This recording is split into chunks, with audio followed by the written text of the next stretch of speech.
Espesyal na serbisyo para kay Juana ang handog ng Philippine Commission on Women, katuwang ang mga ahensya ng gobyerno at pribadong sektor ngayong buwan ng kababaihan.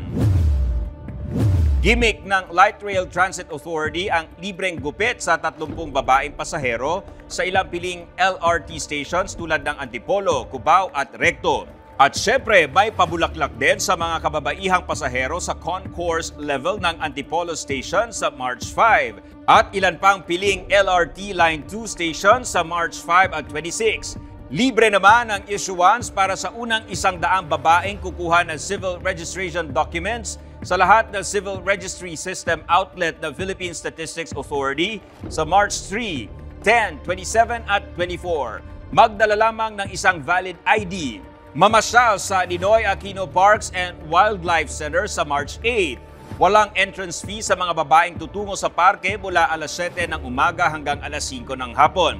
I-celebrate na ang Women's Month sa Northern Brew Coffee Shop sa Angeles City, Pampanga dahil 15% off ang pagkain at inumin para sa lahat ng babae, bata man o matanda sa buong buwan ng Marso. Banggitin lamang ang Women's Month promo sa inyong pag-order.